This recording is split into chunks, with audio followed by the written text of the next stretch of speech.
motion? Mr. Chairman, motion to open. Second. All in favor? Aye. I pledge allegiance to the flag of the United States of America and to the republic for which it stands, one nation, under God, indivisible, with liberty and justice for all.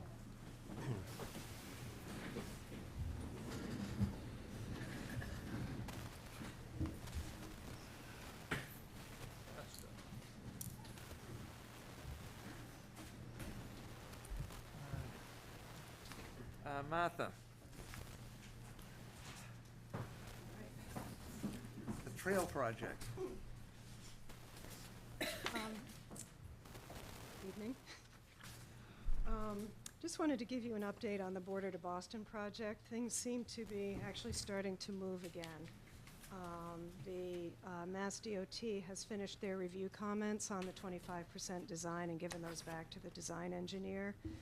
And so they're going to be working towards a public hearing on the 25% design in the fall.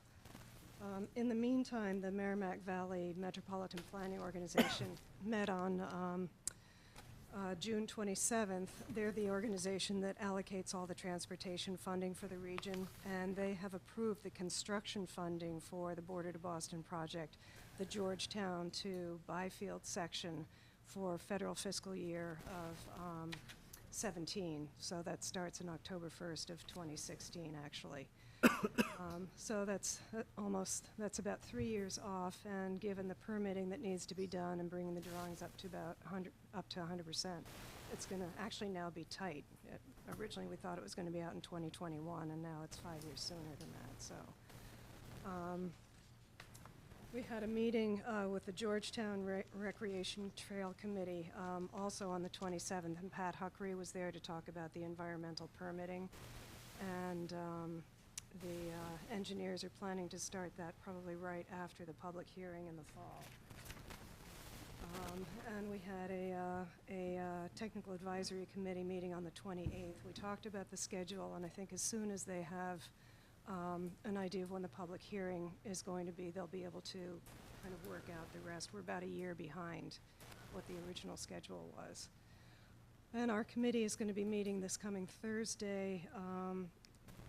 Oxford and Georgetown have both signed their license agreements. We're trying to put together something to present to the selectmen with some alterations in language. And so that will probably be forthcoming, I hope, for your August meeting. So that's kind of where it stands right now, but it is beginning to move along and pick up again. So, and we'll be reaching out and sending an email out to all of our contact people in Byfield, everybody who's on the list, just letting them know what's going on. So that's it. And I heard there's some progress being made in the parking lot. Yeah, that Scotland was, Road. yeah, thanks for reminding me. Yeah, one of our committee members, Christine Wilkinson, and Pat Huckery and I took a walk down to the Route 95 right-of-way along with the design engineer, Fay Spofford Thorndike, and up to an area that we've been looking at for parking up at the intersection of 95 and Scotland Road. So that could be a potential phase 2. We've been advised to make a request for that in our comments to the 25% design, and we need to try to get some funding for a feasibility study would be the next step. Okay. And you've got the... Yeah, and then on the Clipper City Rail Trail, Jordy Vining had, he's still been trying to figure out some way to provide at least some kind of parking, and also in response to Jeff's comment, a safe drop-off for people who actually want to go down there with their kids and bikes and all of that. And so he submitted an alternate design here, which shows a semicircular trailhead on Parker Street, which would allow people to pull at least way over into the side of the right-of-way and potentially park 2 cars there. It gets away from the wetlands issues that the other alternatives were getting into, gets away from parking close to the abutters, and so he's asked that I present this to you for potential consideration. Now, if it's a drop-off area, where would the cars park? Well, there are two sketches in there. One is kind of the small scale, and then there's a blow-up which shows two cars parked on either side of the trail itself. And his suggestion would be that the area right in front of the trail gets striped, so cars wouldn't park there, but there'd be the ability for one car to park on either side. And that's about what, it's not finished now, but that's about what you see down there. Sometimes you'll see one or two cars, pulled off right in front of the right-of-way, the National Grid there. Any questions on it? This time? All right. Thanks, Mike. So if you have any comments, let me know, or, take any action on it. Yeah, I think this looks like a reasonable compromise, given all the constraints we had to deal with. Yeah, it seems to satisfy a lot of the questions that came up. Yeah, and I don't think we ever anticipated a lot of cars parking there anyways. My only concern is that nothing seems to go as planned as far as how many cars would be there. I've gone by and looked somewhat. Maybe after the meeting we'll talk, and I should actually meet and get down with them and look at it. Because I seem to be one of the guys that, are most inclined to want to, so we'll put together something, and I'd like to get down with them. Take a look. Excuse us. All right, we have no citizens' concerns this evening? No public hearings?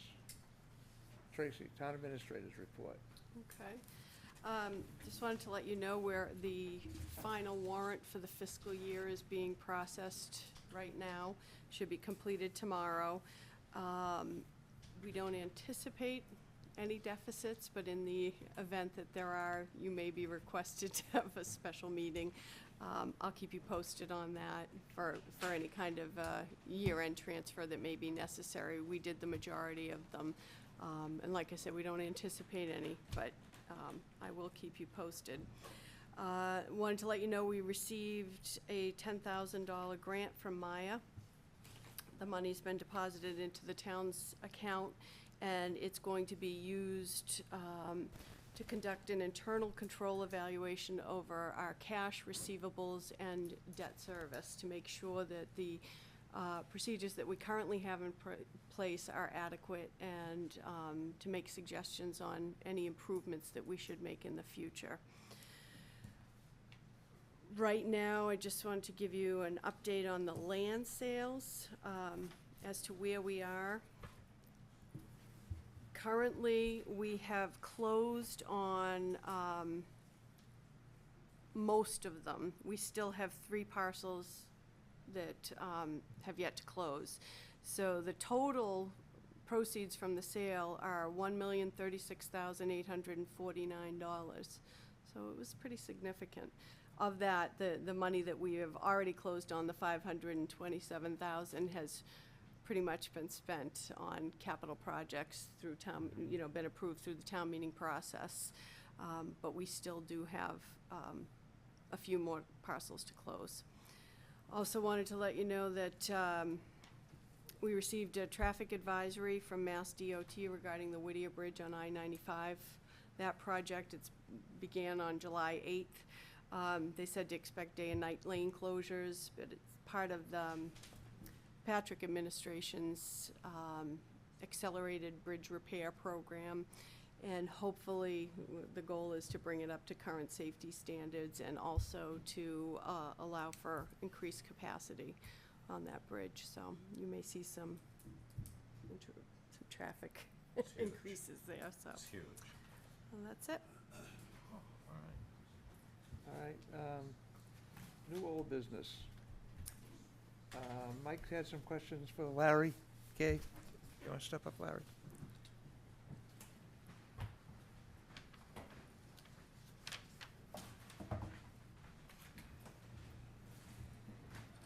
Good evening. Hi, Larry. For the record, my name is Larry Gay. I live at 207 High Road, Newbury, and I have been a member of the Newbury Finance Committee for 6 years. You have questions? Okay. Larry, I asked, prior to reappointing you, to hear from you, because I've been getting a lot of feedback, a lot of negative feedback from the fire companies. Mainly that every time the finance committee meets, it seems like something comes up regarding the fire department, maybe the way they handle their finances, or whatever, and it leaves your meeting, and it goes to both departments, and they all get an uproar over it, to the point where they've come to me and saying, why do you have to keep reappointing Larry Gay? And I says, I don't know. I says, what's your problem with it? And I've heard it from numerous sources. I've also heard it from members of your own board. I can't figure out why, if you're having a problem with the fire departments, why you wouldn't meet with the Board of Fire Engineers and lay it out on the table, and deal with them the way you did with the schools. Now, on the positive side, I didn't understand how the schools operated until you explained it to us. Right. And I just don't want to have this. Once we appoint the Board of Fire Engineers, they run the fire companies. I don't know why you wouldn't sit down with them and try to rectify whatever. I don't know what's bothering you, and I don't know what the issue is, but Well, that was my question. it's difficult to respond to that question because you said there are numerous issues they have a problem with. Can you be more specific? I can't be more specific. All I know is,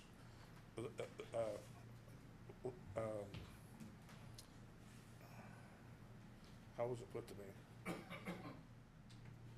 Okay, the most recent issue was evidently you brought something up about the age of the firefighters. Correct. This is something that the Board of Fire Engineers has to handle, and they dealt with this 3 years ago. So they would have an answer for you if you asked them. Well, in that regard, we, the Finance Committee, and our leader, Frank Remley, had asked for the fire chief to come at the time to the Finance Committee to discuss the issues. And we have not had a response to whether he would, or maybe we're asking the wrong entity, the Board of Fire Engineers. But there was an application made, a request made for him to come and speak with us on a number of issues relative to fire department financial issues. On the committee, I'll tell you, there has been no stronger proponent on the Finance Committee the last 6 years than I have been supporting the 2 independent fire companies, which I believe is the right thing to do, and I believe it's the best fiscal interest for the town of Newbury to have 2 viable volunteer call fire department, Protection 1 and Protection 2. Situation that I don't know who basically came to you with that issue, but I don't know who it is, so it's hard for me to comment because I've been on the committee 6 years. What occurred that evening, which I believe was in the June timeframe, was that I had asked the town manager, we were looking at individual accounts, and there was a substantial budget unspent in call fire wages. And I asked her, do you think this would be a potential surplus in that account? And that's when she said, no, I can't tell you at that time. So at that point in time, we proceeded to, and I brought up the issue, do we know on the call fire wages side, are there people over 65? Because I think that's an issue that town should address. We have not gotten a response back from anybody on that subject. It was my question. And I think it's a valid question. My concern is if somebody is over 65 and does come at a call, they become an employee of the town of Newbury, and we're responsible for their insurance, as I understand it, while they are on that assignment. If they're not covered by insurance, because our insurance agent can't tell us, nor has anybody told me, if they respond, would there be a problem? That was my concern. If it's approved and you do all the right things and it's legitimate, fine. But no one could say today whether somebody who gets into a call, comes in, has an accident, has any problems whatsoever, will they be covered by the town of Newbury's insurance? If they're not covered, are we open to a liable lawsuit by that individual? Which I believe is the fiscal position that I was interested in. So I think that, what you're getting is a very, very small synopsis of somebody who has not seen my support of the volunteer fire departments. Case in point, when we had our pre-town meeting budget, we went over the budget over in the police station conference room. And I had seen that we have been funding the call fire department flat rate since 2007 at approximately $75,000 per year. It has not gone up in that entire time. Due to the financial constraints of the town, the decision was made to lower it from 75 to 60 because we had financial problems. So fine. That went through. It was lowered to 60, the flat rate. And subsequently, we were discussing it. One of the big major items we were turning the corner. We were looking to get back all public safety situations. So I asked the question, why wasn't the fire department returned from its present base of 60 to what it was for the last 7+ years? And so we had, at my leadership and the committee, approved a $10,000 increase to both fire departments. So it went from 60 to 70. That was my initiative to get more funds, which I believe was your major concern, to the fire departments. Subsequently, in reviewing the detail, that we're getting better detail from the town, we understood that the individual fire companies had requested $90,000 in their flat rate account. And so I asked the question, well, why weren't they given what they asked for? Because I believe it's in the best interest of the town of Newbury to have both companies be fiscally stable. And at this point, we can't tell you if they are or not, because we get no feedback from them to the FinCom whatsoever as to whether they're financially stable, whether they're in trouble, whether they're going to pay their bills, whether they're going to go out of business in 6 months. We just don't know, which I think is kind of a real sore point, because we should know that they're viable, because we put a lot of faith and trust in them, because we want to have the fire protection that they afford at a cost which is best for the town. So that we've been under some tight budget constraints. And so the issue was raised, and I said, what is the budget process? And we were told, well, a decision was made that they asked for 90 for the last 2 years. We cut them by 15 to 60, and we returned it to 70, and I wanted to know what input FinCom could have to see that we could have a discussion about putting them at the requested 90K level, which I think is viable. I understand there's a lot of other issues in town, stabilization funds and all the rest. But to me, that counts secondarily to viable financial fire departments on both sides. Since they're private, nonprofit enterprises, we just don't know what the fiscal stability is. So when I asked the question a couple of months ago, what happened to the town, as in FinCom, if one of the fire departments, for fiscal reasons, decided to close shop, couldn't pay their bills and so on, what would happen to the town in fire protection? Well, there was a contingency plan discussed that they would go to an alternative service enterprise. Well, that concerned me because I don't want to see that happen. But I can't tell you what the status fiscally is, because we had no input on. Now, whether it's the Board of Fire Engineers should come to the FinCom, maybe we asked the wrong person, but we asked the fire chief of the Newbury Fire Department to come before the board to discuss financial or fiscal issues, which we are responsible to the town for the budget. So I think it's in our best interest to do that. That's what my prerogative input has been, is to support and maintain the status quo, not to see it disappear. And I'm not interested in seeing the town go to a third party for fire protection under a contract with somebody else, because once we close the doors, it will never come back. And you know that. And we are in the process of having tight financial considerations, and we've done a good job getting, as you heard tonight, good job of selling properties. We've done a good job on our cash flow. I was vestedly concerned of why, of all the department's requests that came through the budget in FY14, they were the major department which was not funded at the requested level they had asked for. Now, I understand there may be extenuating circumstances, there may be certain issues I wasn't aware of, but I asked the question, why didn't they get the money they'd asked for? So in the meeting prior to meeting with you folks on the budget, we moved it up 10, which is exactly what you're asking us to do. And that's exactly what I spearheaded in that meeting. Through the cooperation of FinCom, we found money in other accounts, and we transferred a grand total of $20,000 from other accounts into the fire department accounts, 10 for each side. So we're seeing that we did what it is you think we should be doing. I find it very distressful to have people comment about my performance of having a trouble with me when there is no substantiating facts to support that case. If I ask a valid question on age, and it has a fiscal impact to the town, it's doing the right job at FinCom, because we are interested. We don't want to see a problem. Now, whether or not you go and get special dispensation and the insurance coverage is fine, we don't care. But we are concerned, and I personally is concerned, if somebody responds, as you know, call goes out, Alarm goes, guy gets in his car, drives to the fire station. He technically, as I understand it today in time, I may be wrong, is basically on the Newbury Department. They're on our list, they're on our service list. And we have a responsibility to that individual to cover them with insurance. If our insurance carrier, and I can't tell you whether or not, because I've not asked that question, but the insurance carrier says, oh, I'm awful sorry, he should have retired at 65, and he's not covered. That's the concern I have. Pure and simple. The only other thing I can say is, I hope you're not gonna butt heads because who's gonna come to whose meeting, because that's what I said. You invited,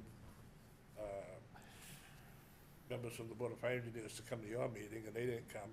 Well, the Board of Fire Engineers meet monthly too, and you're welcome. Those are open meetings. You're welcome to go there as well as anybody I else. think that speaks directly to your comment the other day about interfering in the operations of departments. And there has been no substantiating fact whatsoever that I have engaged in any type of conversations or engagement with anybody in interfering in the operations of the fire department whatsoever in my 6 years on the board. Period. And then people say that, oh, I'm interfering with the operations of the department and things. That's not true. We did not go to either one of the departments, personally or as a member of the FinCom, to ask them for any information, financial information. We were basically going what we thought was the proper way to go to ask the fire chief as the head of the Newbury Fire Department. Board of Fire Engineers notwithstanding. Response was, we didn't get a response. So we don't know today. And as a FinCom rules and regulations apply, we are responsible for the budget.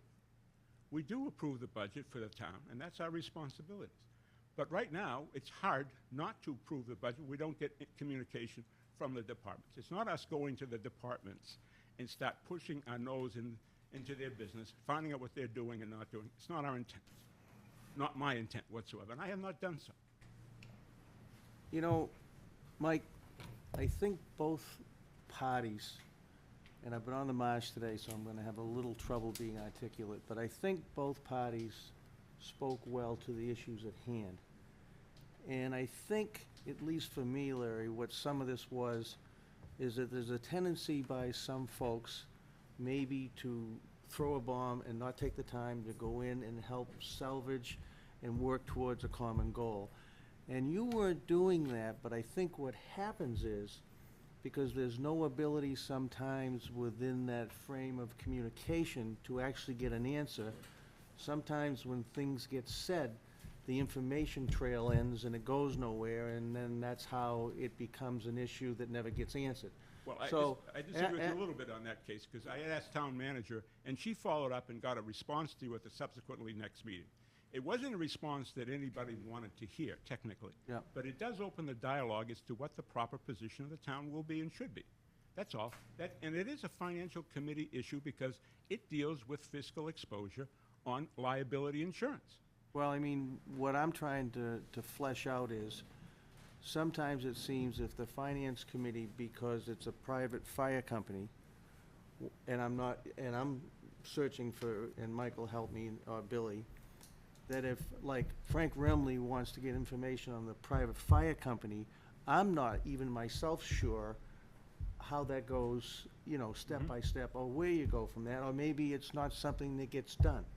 So like Mike's saying, it seems to me that the Board of Fire Engineers might be a good way to establish communication. And I gotta ask the chief, I mean, where do we go with the Finance Committee and the Board of Fire Engineers and the Fire Department? If they wanna get some questions answered, what's the best way for them to go? Is it to go back to town manager first, like Larry did? I did pass a budget in this year. The last 2 years, we weren't asked to pass a budget in. We were just cut by 25,000, and then we were cut by 100,000. We weren't asked to set a budget in, but last year we were, and I did pass the budget in. I passed it in at the last moment and the last day of it, and I sent it in. But as a response from the finance committee, I haven't been asked in 3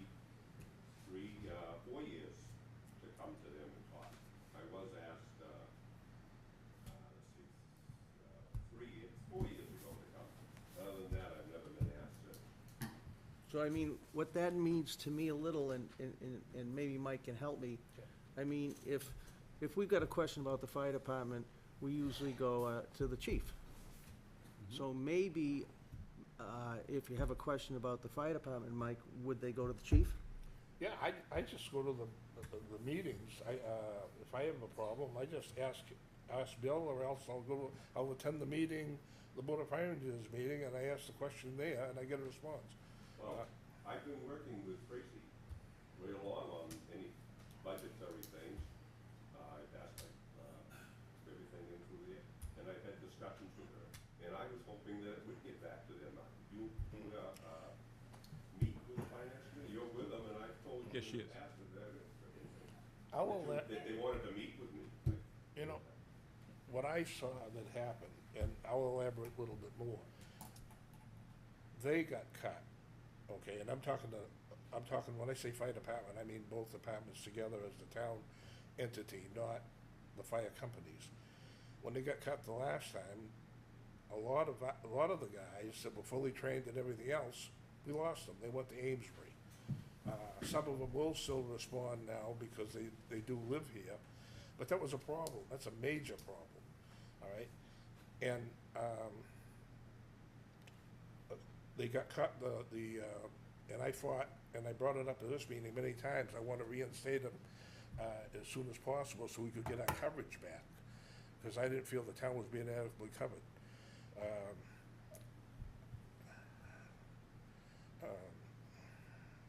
getting ahead of myself. So now they got through that, and things started to improve, and now all of a sudden the question comes up on the 65 issue. Okay, well, I went to the Board of Fire Engineers meeting the other night. I asked the question, and I found out, and I'm going to bring it up later on in the meeting. I found out that they had voted to allow the men to stay on till age 70, and they did have, I believe there's two policies that cover them. The town policy covers them, and each company carries a policy for them, and those two insurance policies will insure them past 70. That was came here 3 years ago. It may be true. I mean, what occurred was that, you know, one of the criticism that was made from this committee is that there was interference between the FinCom and the departments. And I'm here to say to you categorically, there has been no interference. Not by me personally, nor by the committee that I sit on. And to that degree, almost to a point where we've backed off and not trying to push the issue on getting information. But technically, from the town's perspective in FinCom, we are responsible for contracts in the town, and the fire departments are essentially contracted entities. Just the fact that they've been doing a handshake agreement for the last 40, 50 years is probably a fact. But right now, the financial impact on fire department is the biggest issue the town is facing. Because we have, and you stated correctly, that if these two entities go away, our costs will go up substantially. It would be in a great degree of disrespect if we did not discuss what could happen and how can we prevent it from happening. My action was to make sure that when they asked for money to pay their bills, and since '07, I'm talking about the flat rate contract amount only, and we paid them $74,050, $74,450, or say 75,000, right numbers. It hasn't gone up since '07. And you know the cost to run a department for fuel, diesel fuel, insurance, and buying their own equipment, and doing all the rest that they do, is essentially gone up precipitously since that time. And so we should have been increasing. We didn't. We did the opposite. We cut them. We cut them from 75 to 60. And at that point in time, maybe there were justifications under the financial constraints the town was. But the FinCom, in my position, when I first got aware of that, was when they said, we're now going to reestablish public safety, but they were the only department that had not been reestablished anywhere near they were prior to. So well, you may disagree, but I would like to know from a finance, they were cut from 75 to 60,000, $15,000 cut.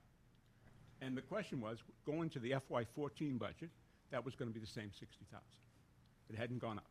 So we discussed How can we raise them back up? Because we think they should get the money to pay their bills and to be fiscally viable so they can provide the protection that they have done for years. That was my leadership. FinCom found the money by jockeying some accounts around, and I know it's a difficult process, but we did it. So it goes back to the comments of FinCom not supporting the department. It's not true. Just the opposite is the case. The issue with the 65, I think, is viable to understand what that means. If you disagree with it, research it, cover it, fine. As long as there's no fiscal liability to the town if somebody's over 65, responding to a fire on the town's payroll is covered by insurance, that's fine. That's the question. And that's the only thing was asked. And it was asked in such a way, if you really wanted to get the real facts, I said, we don't have to have the answer tonight.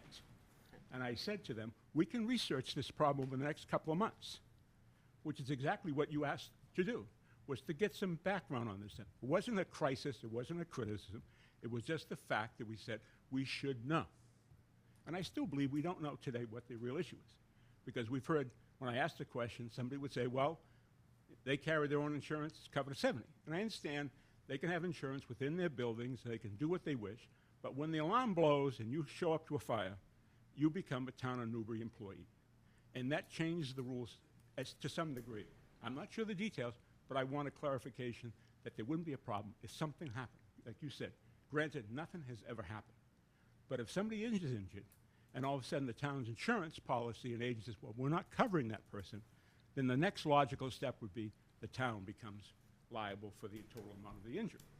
And that's not a position that we wanted to be in financially.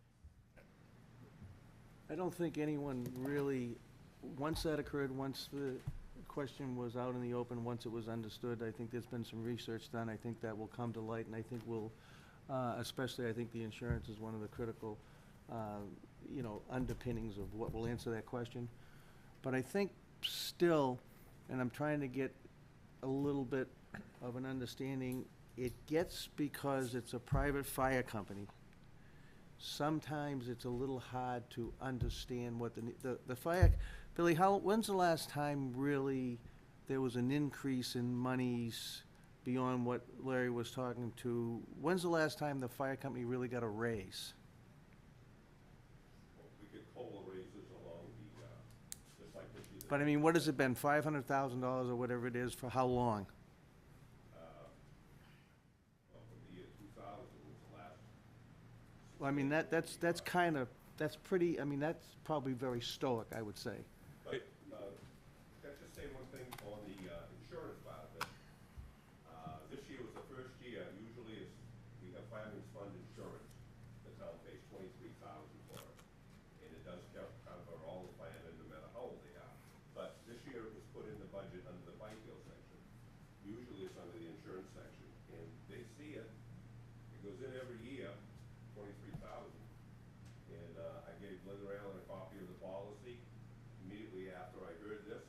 And I gave Tracy a copy of the policy also, and she overseed it, and I gave it to Tracy, and we sent it to Maya to check whether it was a good deal. And he said it was. Yep. And covered everybody, and that's the accident policy, when there's a death benefit, and I gave it to you last meeting, you were to see it too, so. I guess what I'm trying to probably bring forth too, Billy, and I might not, and Mike, jump on me, I might not be correct in my assumptions, but I think the fire department has been pretty stoic, shouldered a lot of costs and done a lot of work, and probably not asked for more money when it needed it.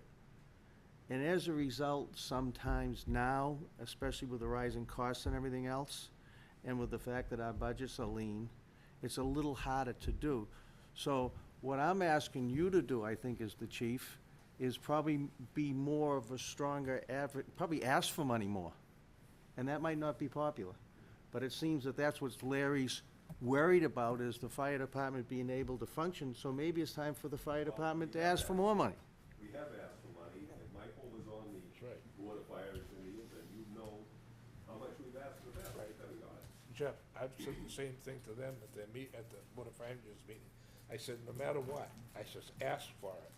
I says, because you may not get it, And the Board of Fire Engineers has done their best to try to stay within the budget and not, it's very important that the department has don't go over their budgets. And, they've really done a good job staying within it, but it really puts a crimp on, we're lucky that nothing ever happened. Well, and I mean, it's not saying, not trying to talk about police or highway, but I mean, when you gotta buy new fire engines, that's a major purchase. That's right. So, I don't know. I don't know if the answers are gonna be all forthcoming tonight, but maybe there's a new, maybe I new think way the of looking dialogue at moving things. forward is the proper thing to do. I think that, one of the concerns that I have personally, and I think on the finance, is essentially the stability of both fire departments, so we can retain the proper relationship we have with them, which is the best financial interest of the town. We're not interested in seeing this thing go away. There's no mandate to try to force them out of business or do anything of that nature. We've made changes over the years. We've got permanent members in the station, which we didn't have many years ago. And we are basically now asked on FinCom and asked through the town to fund certain things like turnout gear that they no longer could afford. And there were essentially came to FinCom, and we voted approval to buy so many sets out of our reserve account, which was limited, and finally worked out a detail through capital planning that they're going to get the necessary turnout gear. It looks to me, going down the road, that there's going to be more of those type of situations. But what I was concerned about was essentially we do not have the information relative to what is their needs to make sure they're viable. And that's the concern. When they asked for 90 and they were budgeted at 60, and then I asked the question, well, who made the decision? It was not necessarily a decision that FinCom was involved in. And that bothered me only because there may be extenuating circumstances, but unaware of that. So we did raise it by 10, which is exactly what we could do at that time. And we did it, and I think it was in the best interest to do so. And I understand that their bills go up year to year, and they are shouldering a lot of the fiscal responsibilities of running their operations. And I think going forward, we should know that we're on good financial grounds, as they are. Now, see, I'm a little lost there too, because some of the things we're talking about there, Tracy, doesn't that become where you could enter into with equipment and their needs for purchasing trucks and other things, the town could enter in that way? Yeah, the capital planning committee has right. asked for So I mean, that's an not inventory really of where the those finance items. committee is right there either. It almost becomes like when someone, even though it's a private account, when there's a police, when there's a vehicle which comes to your committee for the police department or the highway department.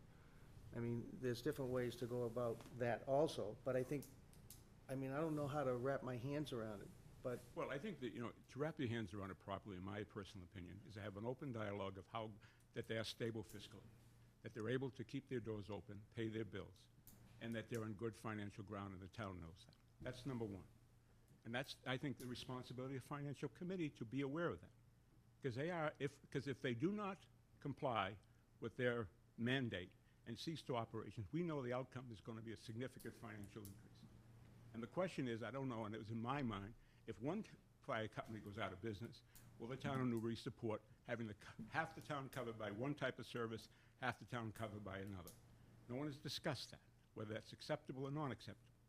And I think that in the best interest of moving forward, we just needed to know. We have no information at all that was ever been provided to us on anything along the financial stability. Now, I understand buying fire trucks and equipment and all the rest is futuristic downstream. But that's where I was coming from in the finance committee and supporting their agenda. To see that they Larry, get the I money. just want to, you keep talking about viability of the two fire companies. What are you looking for? Are you looking for just what would be in an annual report? Or a Just kind of the budget? balance sheet? Or are you looking for a audit every few years? I mean, nonprofits of this size often do get formal audits periodically. I mean, what would make you comfortable that Okay. looking forward, both of our fire I companies would like are to in know good shape? what their operating budget is cost-wise. In other words, what is it that they have to spend in the form of insurance, as mentioned, the form of out-of-pocket expenses, heat, light, utilities, fuel, all the type of costs that go into running a department. So we know that they are basically on solid financial grounds. And I understand that the FinCom and better people than I can make that assessment. But without any information, we don't know. And And what that's I'm the concern. asking you is what kind of information do you feel? Well, you can start I don't with. think you want to go in and examine their books and every little expense, right? No, but I mean, basically, they could come to the FinCom. They, as a nonprofit, as you know, they submit tax returns. They have that type of capability they could provide to you. They could provide you essentially just a general ledger statement of accounts that everything is going well, to have the dialogue, that's all. I don't know necessarily, I'm not going to delve in, and I think this gets into what Mike's concerned. It's FinCom financially managing a department. It's not our intent. But it is a unique relationship, as you well imagine, and we put a lot of faith in these people to do what we ask them to do. And that goes with some consequential awareness that they're a viable program, and I think they are. But we do not know any degree of that. So I'll defer to FinCom. People say, have a dialogue, let's move forward. I've been on the Capital Planning Committee for 2 months, and that Capital Committee is a kind of a stepchild of the FinCom. And we are looking at major capital purchases that may affect performance of the departments. So there are issues on the table, and that was my concern. But going back to the reason why I'm here this evening and saying that you have a problem with me and the fire department is so far out in left field it's hard to predict, because I was the one that led the charge to get more money. And that was essentially what I was being accused of being. Number two, the statement was made that I'm kind of getting involved in the inner workings of the department, which is not the case whatsoever. I've not talked to anybody directly, even though I am a member of Protection Fire Company 2, and I'm a retired member.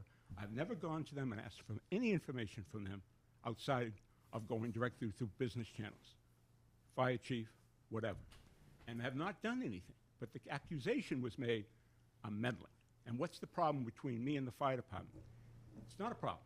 I have been on the committee 6 years, and I've been the one that's been proponent of making sure that this goes on. I was concerned at one point in time that former members of Selectmen were about ready to contract with somebody else to replace these guys. It was never brought to my attention on FinCom that this should be discussed. It should be discussed with FinCom before somebody says, oh, by the way, let's get rid of Protection Fire Company number 2, let's bring in somebody else to cover the town. I think that would be financial nightmare. But we're not involved in any of that dialogue. So that's my concern, quite honestly. Well, Larry, I don't want that to happen either, okay? We've got 2 really good departments. I mean, we got one department, 2 companies that work together, they're working together good, better than they ever did before, and I wanna see that keep going. And, As I do, that is my objective as well. And I think FinCom, and your point was well taken, should be in a position to try to raise the funds for them. And to that degree, in the last meeting, I raised the question, how is the budget process going to happen moving forward, so we could have impact on that decision. This town has a unique relationship, and it has to be sustained. And so therefore, I want to have positive input to make sure that they would be fiscally sound. I think we have an excellent model, when these 2 companies formed, their sole purpose was to keep the cost of government down. This town voted 3 times going back in the history of the fire companies. This town voted 3 times not to form a fire department. And in 1922, the Byfield department formed, and then in 1942, this company formed, and it came together. And our fire budgets, for what we get, with the ambulances and everything else, nobody else has this. And I don't want to change it, because right now, even both departments, they respond to calls all over town, and they back each other up, and things are going really better than they ever did before. And I just don't want to change this. Neither do I. As a matter of fact, at the same meeting when you got that report of somebody saying I'm anti-fire department, I had asked town administrator to look into the feasibility of other town employees being able to respond to fire calls and being supportive of the call fireman, either be a highway department person or somebody else, so we could get the coverage necessary. I don't know necessarily, I was trying to think a little bit outside the box to say if there was a call and you have people at the highway bound, why can't they? This is what we always try to do. Yeah. You know, exactly, in trying to pursue that type of program to protect it. As you, as well as I was a member of the fire company. I got up at night, I went to fight fires, and I did that for a number of years. And granted, after a period of time, it just didn't, age catch up with you, I was not gonna do it, whatever. More or less, that's the way it happened. But I had put my time, as well as many people in town, in supporting this effort. And I think to keep it going, we need to have a proper dialogue, that's all. And we don't. At this point in time, FinCom does not have the breadth of knowledge, way, shape, manner, or form to render any professional opinion to you folks on the viability of what we have. And I think that's, for us, a little bit of a problem. And then again, David actually had a pretty good question. What's it gonna take to make the finance committee feel comfortable? So I think there's a couple different vectors here. I think, you know, the discussion we've had, I think, Michael, with Larry has been good. I think also the fact that we probably need communication that is gonna make the finance committee at least feel, you know, a little more substantially profound in the way they want a vision for the town. And yet, it's a private fire company, and they're gonna wanna do certain things and release certain information. So I think David had a pretty good question. The communication's gonna have to become between the finance committee and Michael, the Board of Fire Engineers, or the chief? Do you think, is it gonna be somewhat some communication? David had a good question. Right. So is it gonna be some more open communication between the Board of Fire Engineers or the chief? I think Or you should, both of I them? say both. Okay. Well, there's a third thing here. Okay, they're talking about communication with the fire companies, okay? The fire companies are private, and they are not, as far as the private companies' finances, they aren't under the fire engineers or the chief, because they've got their own elected officers, I think. Yeah, I was talking about, when, I was referring to the Board of Fire Engineers, because they're the town entity. So they would either, the dialogue would come from the Board of Fire Engineers and the chief, or both. For their needs. But not For the company need. finances. Not company finances, No, no, you can't that's- go to, you can't go to the private company finances. Yeah, well, that's what they'd like to know, if the private fire companies are viable. That was the question. Well, they do submit tax returns, as you know. Yeah. Those are public records. And there has been no attempt to go and search that information out because it would be construed as meddling with them. And that was never my intention, nor have I ever done that. But it does bring the question forward, is that the dialogue with Board of Fire Engineers, and I think the town's best interest should be foremost in our minds, to find a way, and David, you're right, to have somebody ask the proper fiscal questions on that they are stable and fiscally viable. They buy their own equipment, they have their own buildings, they have their own organizations, but they contract to the town of Newbury for fire protection. And once you take that step, and we do pay for their call fire wages. We're an active member. We pay for members in the station on a daily basis. We're not an absentee engaged party here. We are directly involved because our citizens demand proper fire protection. And that should be our overriding concern, that that's what they get for the money we're spending. And the question is, we don't know any of that information until we have the dialogue. And I agree with you, is that, let's have a dialogue. Let's talk about it, and then involve not only Board of Fire Engineers, town management, just to see that we're in good shape. If we are, fine. And I'm smiling because if they've been asking for more money all along, Larry would be satisfied. Teasing. Mike, Yeah. just one more thing. We have a town administrator. I work with Chuck and I work with Tracy. I go to the meetings. We put in in 2010, we put in a budget that said how much it cost us to run each company. Chuck asked us how old our equipment was on the equipment list. We worked with the town administrator. Are we changing now? And I gotta work. I thought that went on to the finance committee when you work with the administrator. All the information that you've provided to me has been forwarded to the finance Well, committee. I give you, you and I have worked on the insurance part of it. Everything, he's talking about. Correct, we and the worked together. VFIS will cover Yeah. over age 65. The Maya product will not. They recommend that you follow the law, just so we're clear on that issue. But in So the- all that's been communicated and discussed. But I gave you a copy, or we gave a copy of what it cost us, 90,000 each side to run it in 2010. And that information was fiscal year 2010 information. We needed some updated information. Pass that on. I have not received that to date. The information I have was fiscal year 2010, but I haven't received anything updated since then. 90,000 at the time, and we never got the one before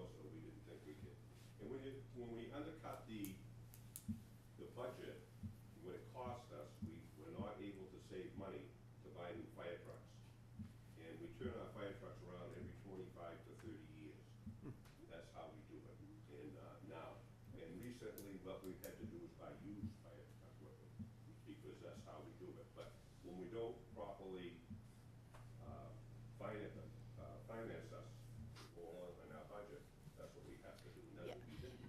And that, just so we're clear, I mean, this was happening for about the 5 years before I got here, that you were cutting departmental budgets.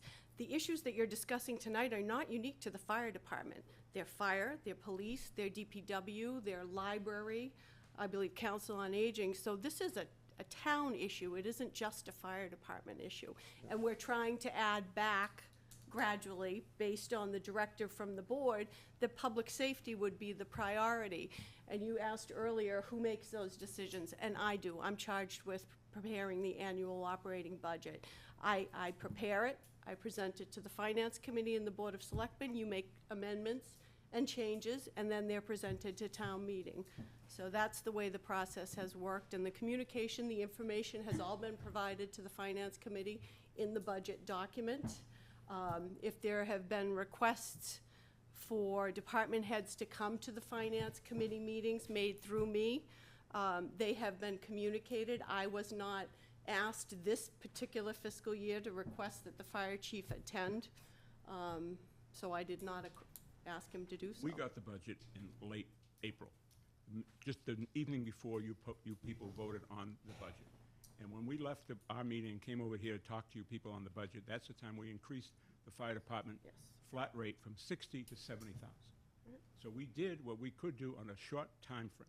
My concern was we weren't given, I believe, an adequate amount of time to discuss the budget, because that's, granted it was in documentation and you've done a great job supplying us. I missed it. It was in the line item on page 4 of the budget request at 90. I found it a little bit disconcerting when we went from 90 requested to 60 budgeted, 15 below what we had done for the last 7+ fiscal years. I thought that wasn't fair, and when the first item on the agenda was return to public safety, I thought they were in line to get returned to their level prior to.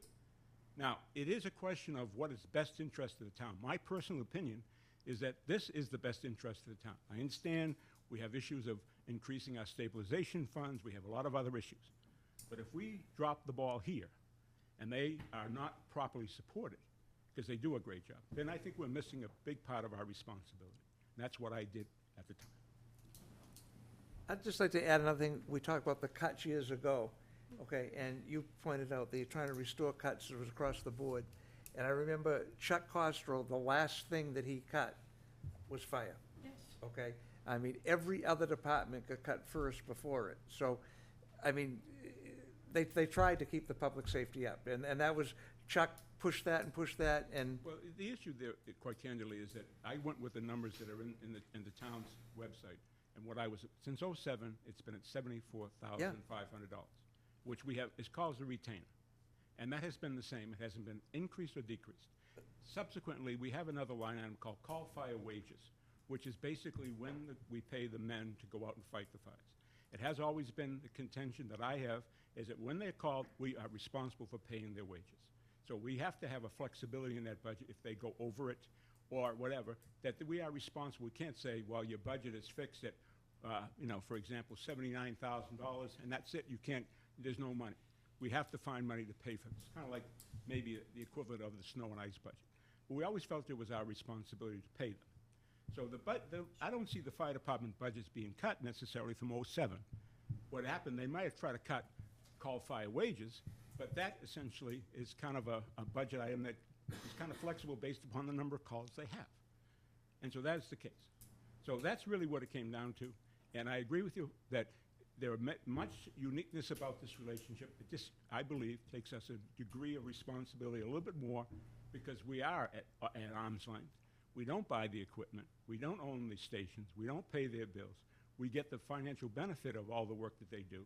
And we may, as a town, need to be aware of that we may have to step up and pay some more money to them to make sure they're there.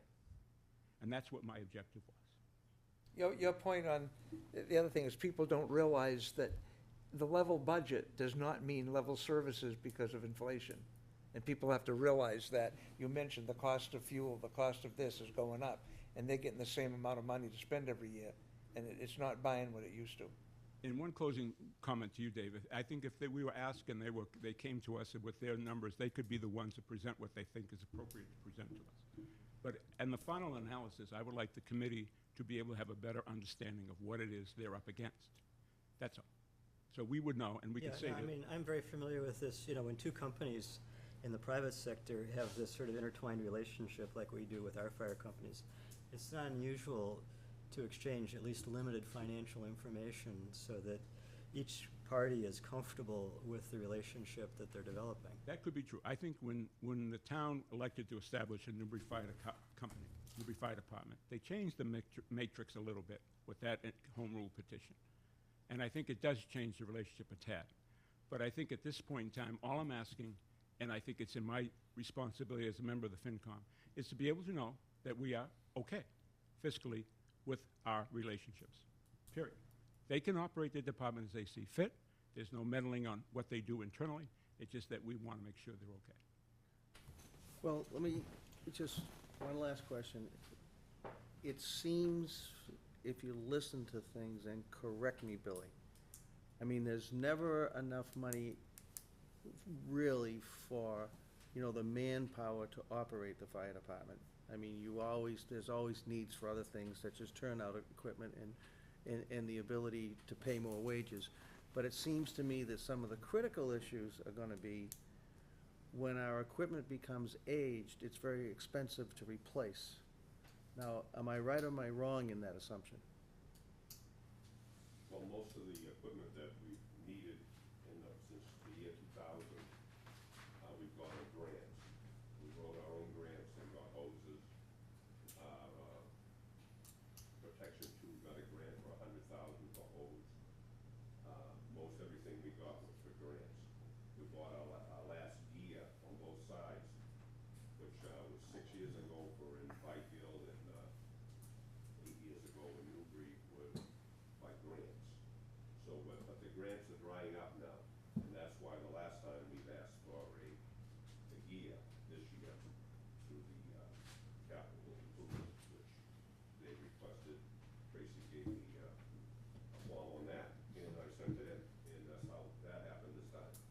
I've been working with Tracy on this, or Chuck before that. So I guess I'm trying to feel comfortable in the fact that, you know, the buildings kept aside and maybe some of the manpower and call wages kept aside, we have a pretty good understanding with the town administrator then what your visioning and forecasting is gonna be for new equipment costs, how we're gonna get new equipment, if they need it. As of right now, I don't have a listing of the company's inventories. That's something we had talked about, but I don't have that today. I mean, to me, if we're gonna need to help them, that's gonna be, now, am I right or wrong?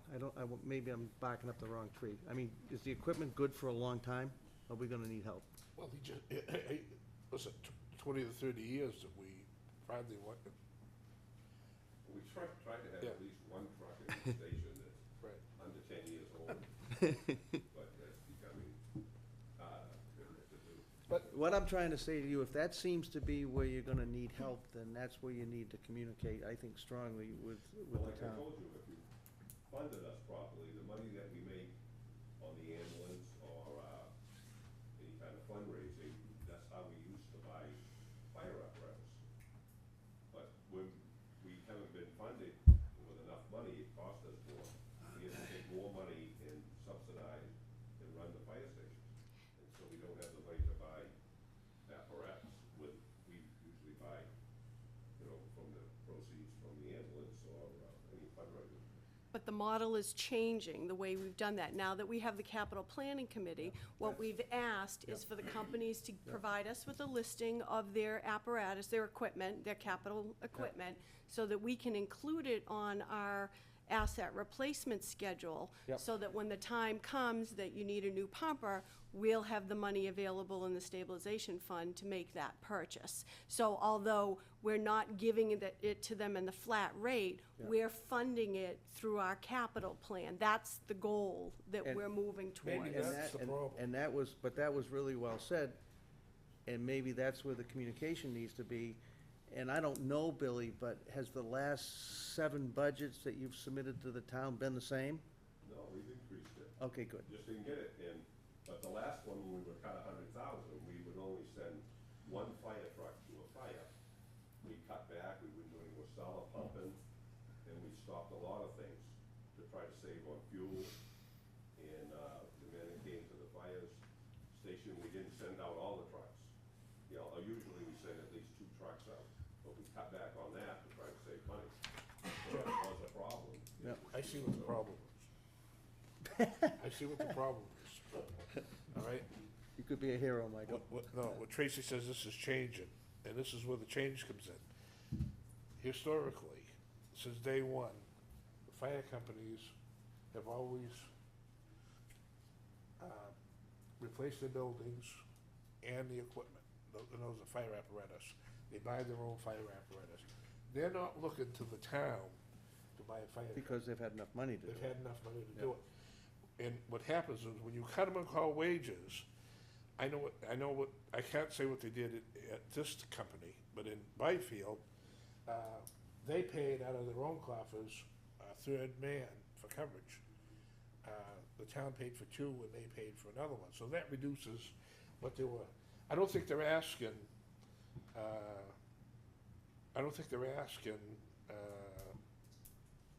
have the town buy their fire trucks for them. I think what they want is their flat rate and their wages, and that seems to be where the problem is. The town has money to buy fire trucks, but they don't have money to pay people, and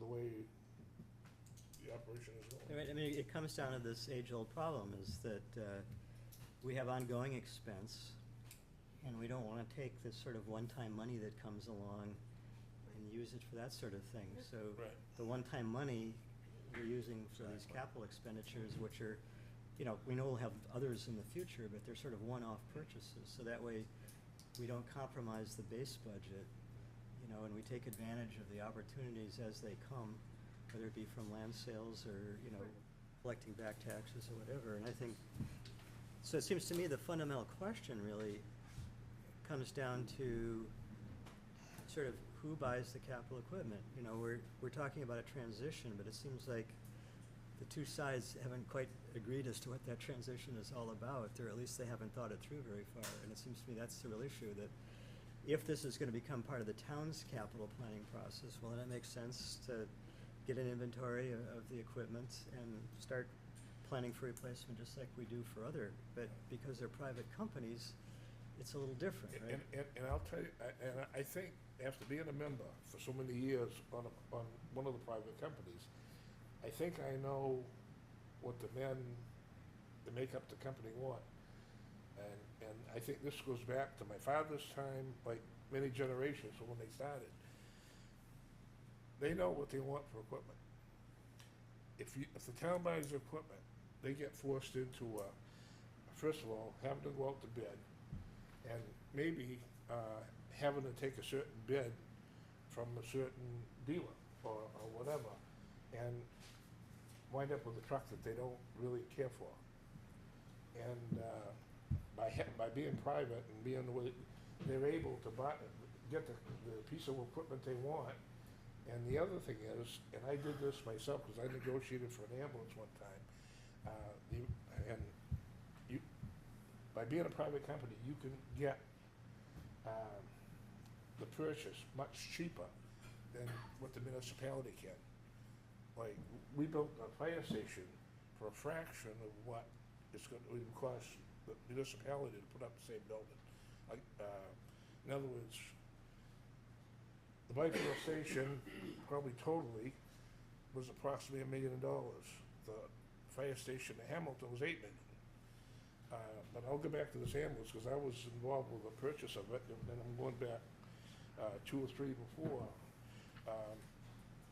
This particular night, this dealer brought an ambulance up to our station, and he said, I could tell the guys liked it, and they really wanted to buy it. So I asked him how much it was, and he said $75,000. And I'm going to tell you exactly what the man said to me. I says, all right. I says, no baloney. I says, we're private. We don't have to go out to bid. I says, what's the bottom line? Pick cash money. What can I get this ambulance for. He says, first question he asked me was, who do I have to pay off? And he asked me about the bid process. I says, we don't have to go out to bid, cash money, what can I get this for? Originally, it would have been $75,000, I got it for $35,000. That's how much, there's a big difference between purchases from a private company and what the municipality has to go through. I rest my case.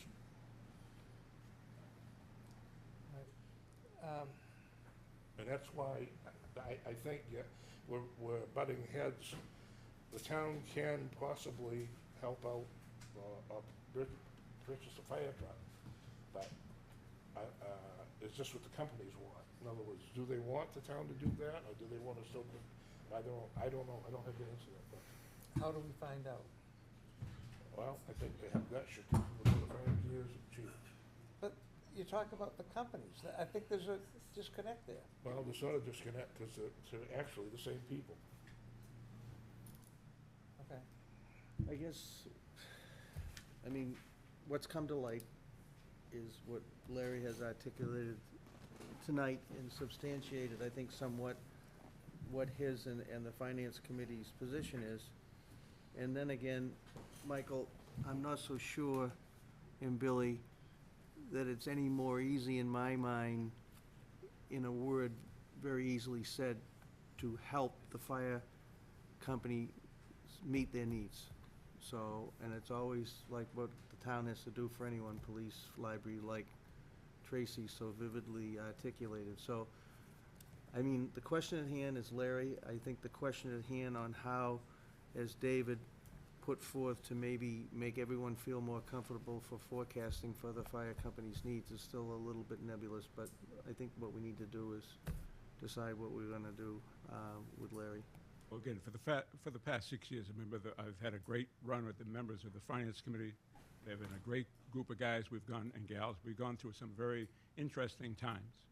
And the thing that concerned me most of all coming here this evening was this concept that I've been a problem, or my agenda has been a problem to the fire department. I would like to make that categorically statement that is not true. Just the opposite is true, that I've been a supporter of their two independent corporations since the beginning. And that's really has been my position all along. I don't know how it's been changed or misconstrued, but that's true. And then from the issue that is probably the salient point of the evening was the over 65, I stand behind the question. I think it was a valid question, that what is the situation? Now, whether or not somebody wants to address it or gets upset by it, it's still a valid question because it does, I believe, personally and as a member of the FinCom, is an appropriate question to ask the town from a financial perspective. It's worked out fine, but we were not getting a definitive answer, and that was the concern that I had. Now, it was basically construed as meddling with the fire department. I don't think it's meddling with the fire department whatsoever. And I think that your response from the attorney essentially gave you the insight there is issues there, and now you are dealing with them as you see fit. And that's really what perpetrated this whole thing as far as I was concerned. But I stand behind my commitment to the Financial Committee. I stand behind my commitment to the fire departments. I don't know what the future holds as far as open discussion, but I know one thing for sure, we would be better served if we had a dialogue. Unknown what it would mean, I don't know what the content, and then FinCom, as a responsible department to the town for the budget, can stand up in front of town meeting and make the appropriate case that this is what is necessary to support that department. And I think we need to spend more money on them. I think cutting their budget 1 year, understood. But not returning it to its former presence was a mistake in my mind, and I still maintain that it is. Well, I think, like I said, I think Larry's done a pretty good job. And I don't, and one more question, one more statement, Larry. Tone is everything, and I can see when you get it, onto something, I can see where people could see it in two different ways. It's just your nature, mine too. Secondly, if there's been some communication that's been withheld like this, and it's been going in this direction for a long time with the fire company, we'll take some effort to look into it. It's not gonna be solved overnight. So let's go back, Michael, to how you feel, what you wanna do next, a motion here or there. I'll make a motion that we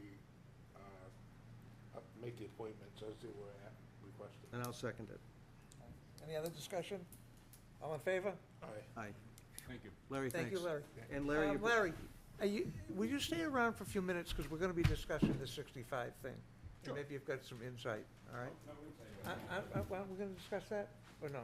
Tonight? Not yet? Yeah, Bill's got Yeah. paperwork. Oh, no? What, we need more Told me we- information? yeah, well, let's go. Well, we're waiting, We don't yeah, need any whatever. more. Okay, Been that kind of meeting? Can we do that a little quicker?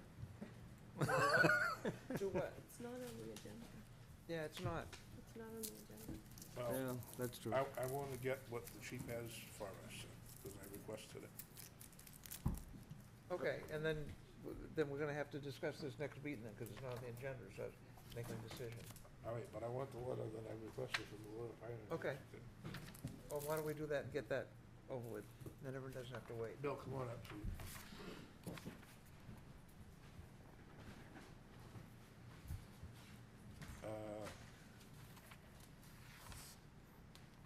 All right. I attended the Board of Fire Engineers meeting, and I made the request. I told, I explained to them what was brought up about the 65 age limit, and I laid out some options about what we should do. And I asked the Board of Fire Engineers what they think, which way we should go with this. And I gave them copies of what was given us by town council at our last meeting. And when I met with the Board of Fire Engineers, I learned that they had voted 3 years ago, and they provided this, our board, with a,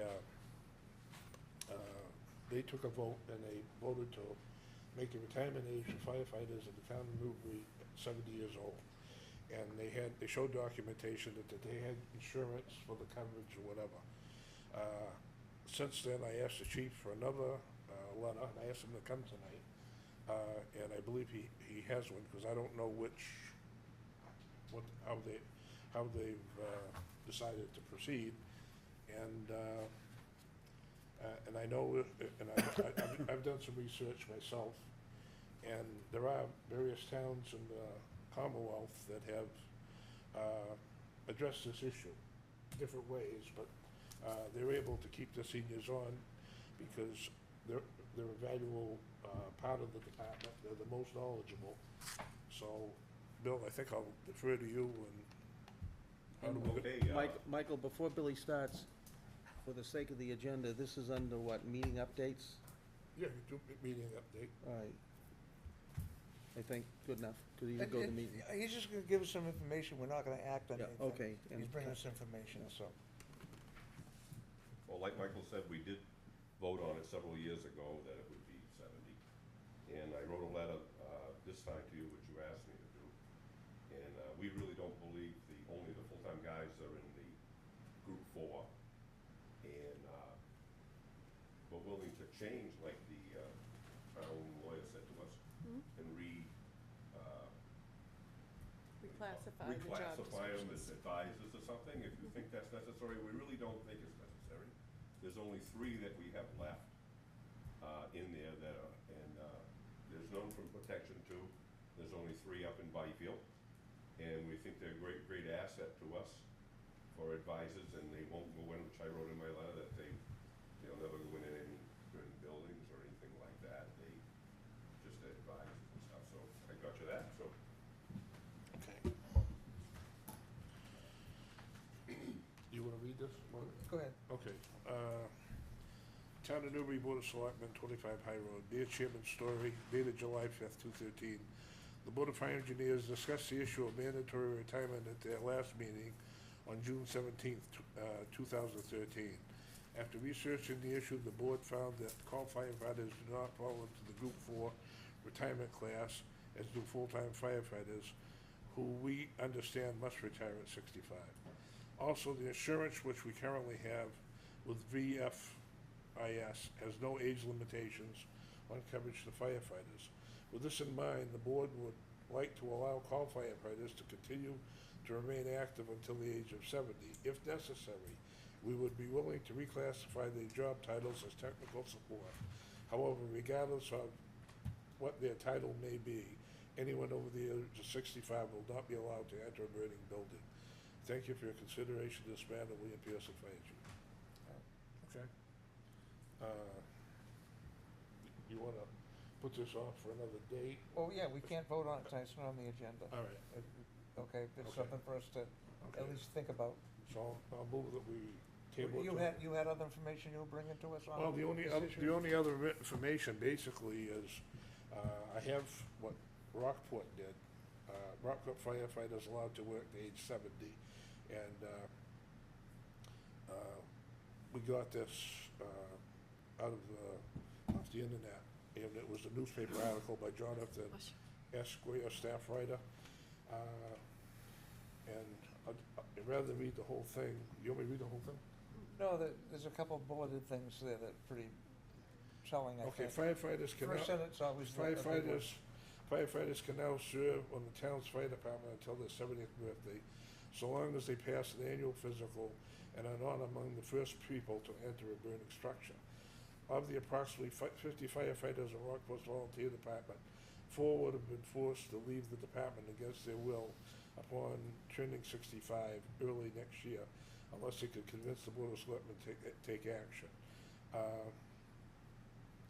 Let's see, I'll get out.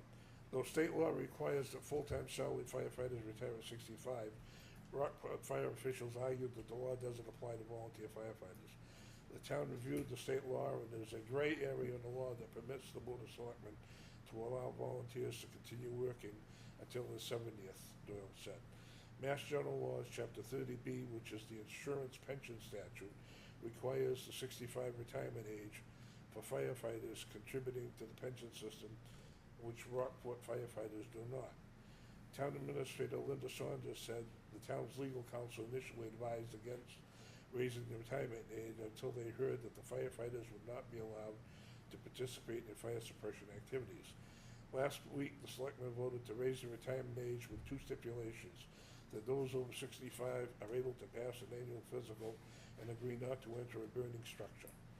If it's more retaining them as trainers and for their experience in not fighting active fire, Selectman Chairman Andrew Hines said Wednesday. Selectman Hines said the board would prefer that those over 65 be limited to serving only in supervisory roles during fire calls. But Doyle said he is still working with town administrator to determine at what point a firefighter over 65 can enter a burned out structure after the fire has been extinguished. So in other words, there are different functions that take place at a fire That's site. like to investigate For after the fire. investigations and everything else, the operating the heat sensitive equipment, cameras and stuff. So that's what Rockport did. And I think, and myself, my association, I reached 70, and I'm all, I'm all done as far as being a firefighter in Byfield. But from the age 65, I never went into a burning building afterwards, and I don't think they've ever required anybody to. So, I mean, it's never been an issue, let's put it that way. We've never had a problem. So, and that's about the size of it. You had some concerns? The only place I think we're gonna need clarification, I think we ought to work towards it before it comes up at the meeting when we vote on it, is the burning building the source of where the firemen could get hurt, or is it driving or falling off the fire truck, or, breaking a leg when he walks out of the fire truck to go look at the burning They're building? all covered the same way as like any other fireman. But meaning is it our insurance that starts to cover that because doesn't We the, have an in, accident policy through the Fireman's Fund Insurance, and it covers them no matter how old they are. but I'm saying, is it our insurance that covers them when they're heading for the fire? Yes. Now, what I'm worried about is, all we need to know is our insurance gonna cover that fireman that happens to be in the truck, even though he's not gonna go in the burning building, going to the fire? Covers everybody the same. The VFIS policy does. The But- town's policy, their recommendation to us is that we follow state law. So whose insurance do people turn to at a fire? Well, it's an accident policy we have. Well, just That's, I mean, clarification there doesn't have to be made for me tonight, but that's the only place I'm hazing. I think a lot of us are confused on that, is that when, under what circumstances could there be a claim It would be against a the claim town? no matter what, how old they are. No, I mean, a claim, under what circumstance would be a claim against the town's insurance policy as opposed to the insurance that the fire companies carry? I think that's the. Can I ask a question? Sure. While you're here, while Bill's here too. Prior to you going to Maya, the insurance policy we had with Page Insurance give us better coverage? Those cover them over 65? I can't answer that question. Yeah. Did it cover them over 65? I don't know. You remember, Bill? Well, she's talking, Tracy's talking something different than, we have an accident policy on it. She's talking Right. like a liability to the town. Liability. Yeah. Like a workman's comp type thing, right? No, we have that. The fireman's fund insurance is a workman's comp. Is it? Okay. It covers them for 5 years at $900 a week for 5 years, and there's provisions in there for death benefits we have on an accident policy. Okay, good. But I mean, a liability, that would mean that we did something wrong and they got hurt. I would think it would cover them all the same. Anybody, I don't know on that part of the liability, but I mean, we are covered, we have been covered. It's a 3-year policy. We voted the last time to do, Chuck had it, and when the 3 years came up, and we did it with Tracy again. Well, how are we gonna answer this question? It's very my question is very simple. Under what circumstances, if any, would, you know, one of the firefighters or technical supervisors, or whatever we end up calling them, be in a position where they might file a claim against the town as opposed to the private fire company? I think we probably ought to not beat around the bush and ask our insurance company if, meaning the town's insurance company, if that is in place when people are heading to the fire. If they're gonna cover our guys if they don't enter burning buildings. You just put it right to them. My guess is if there's an accident, or if there's that type of claim, a claim will be filed against both the town and the company. I mean, we have to speculate on that, but that would be my guess. But, I mean, won't the insurance company give you an answer whether they're gonna cover us or not? I have asked them that repeatedly, and they have responded. We recommend that you follow state law. And until we get to the point where we're facing that, I expect that it would be a judge that would make that Right. final determination. I mean, obviously, this discussion will go on, but it seems like we have a proposal on the table that we take these, in this case right now, 3 individuals. Right. And call them technical supervisors or something. Yeah, the recommendation of town council was that we amend the job descriptions Yeah. so that they're no longer firefighters, but technical advisors or whatever other term you Right, wanna it make. wouldn't change And then what it they're actually resolves doing. the issue. Yep. It was that simple. And we just did with the Board of Fire Engineers, working exactly what you said. Right. So we just worked with you, worked along with it.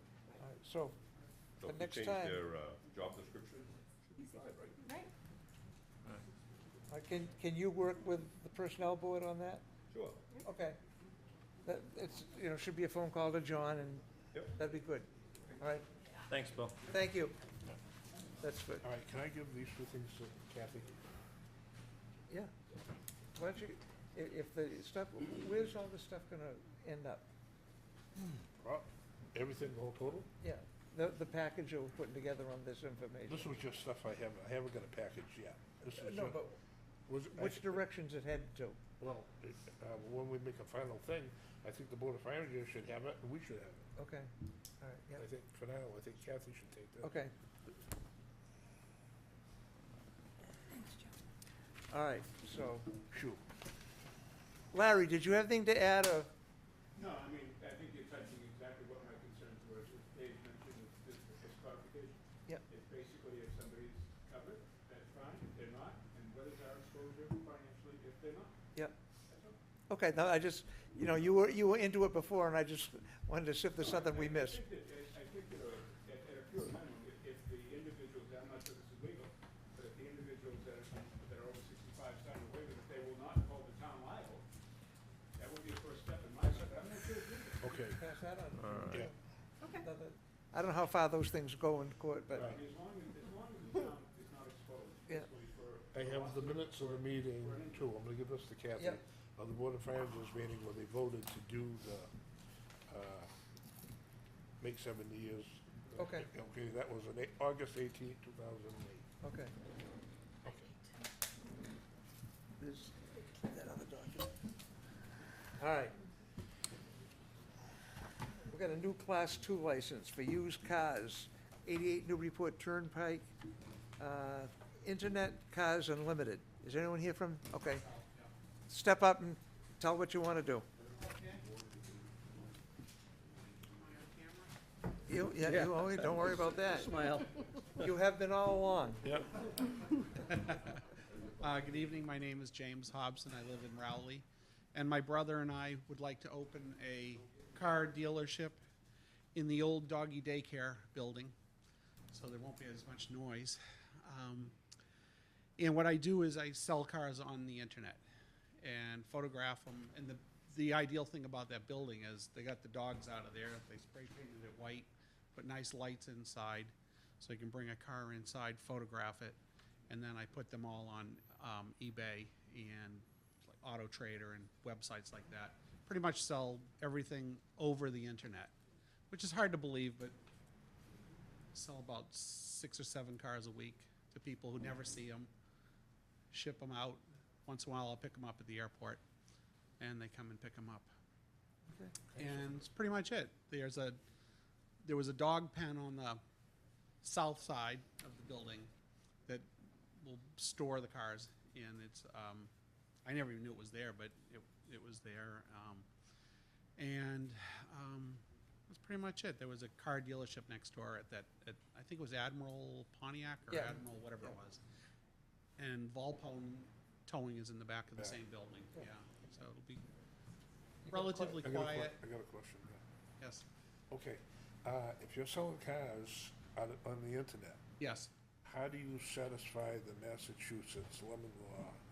You have to send, if they do it through the mail, you have to FedEx them all the forms. They sign all the forms and send them back. And they're really great about sending them back. And it's the only way you can do it, that you know that they've gotten it, and you make photocopies of everything. They send it back, it's still under the mass laws. It's kind of ironic, but they have to bring the car to you for service. I never make them do that. I always make a deal with them and their mechanic somewhere else. Because if they're in Missouri, they're not about to show up for a brake job or something like that. But I have all the cars safety checked. Make sure the tires are good. Because on eBay, the one thing they can get you is bad feedback, and that's a couple bad feedbacks and you're done. So I make a pretty good effort. I've been at it a long time. How many cars you got on the property at a time?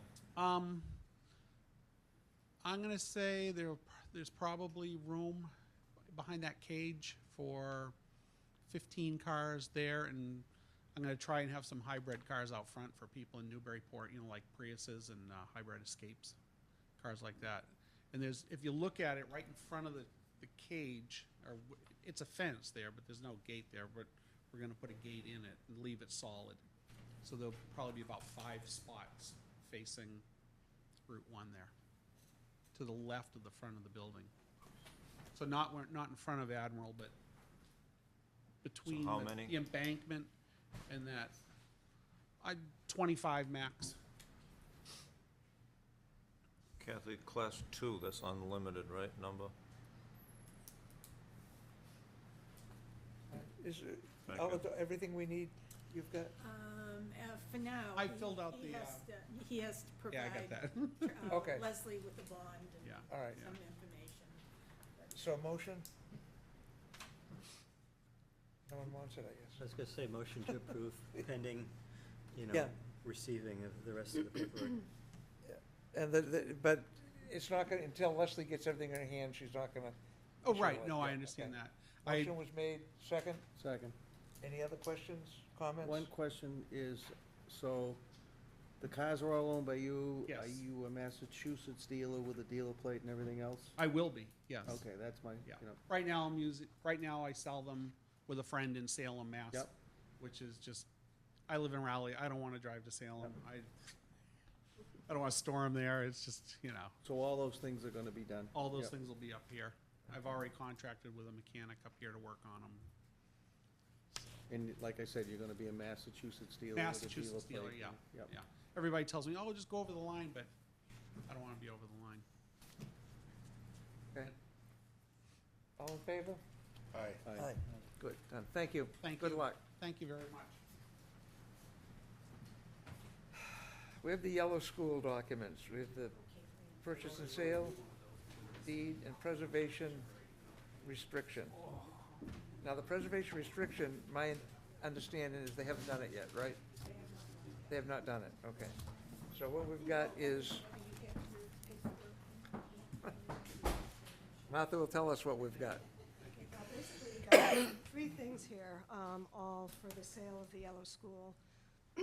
One is the purchase and sale agreement.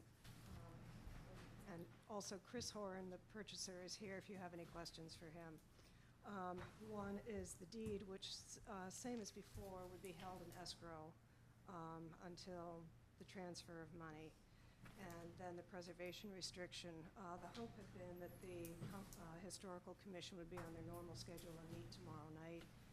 But Channing is away, so they're scheduled to meet on the 17th. So it would essentially be the same scenario as last time. If the board accepts and approves these documents, then the Historical Commission would act on them. They have received copies, which I've requested to be distributed to the commission members. And I've got originals of all the documents here. I found at the end of the day a couple of typos in the preservation restriction, so those have been corrected, so these are updated copies.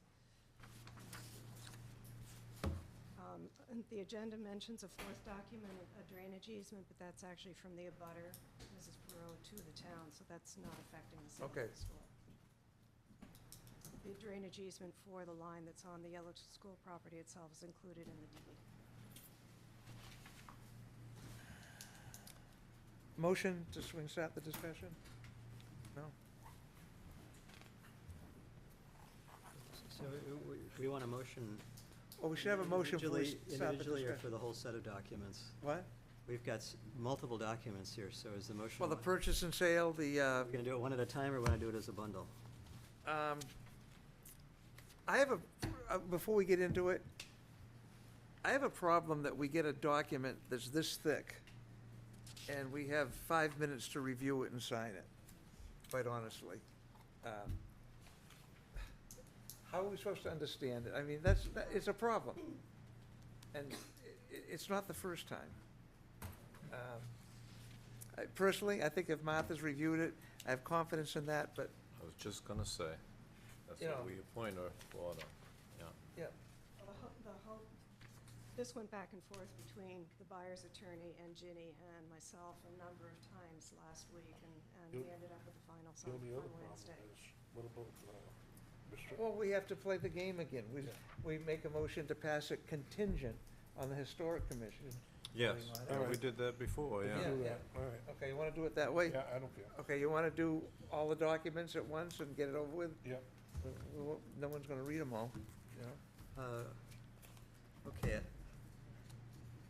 I move that we approve the purchase and sale agreement, the deed, and the preservation restriction pending approval from the Historical Yeah, Commission. so, I'll second.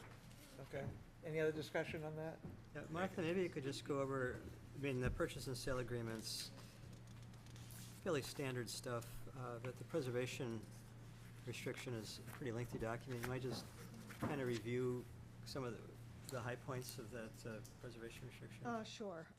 You know, basically, it codifies what was in the proposal, which you all had seen previously. And speak up if there's anything that you want to add to this. But basically, the Horns are planning to convert the Yellow School to a single-family house.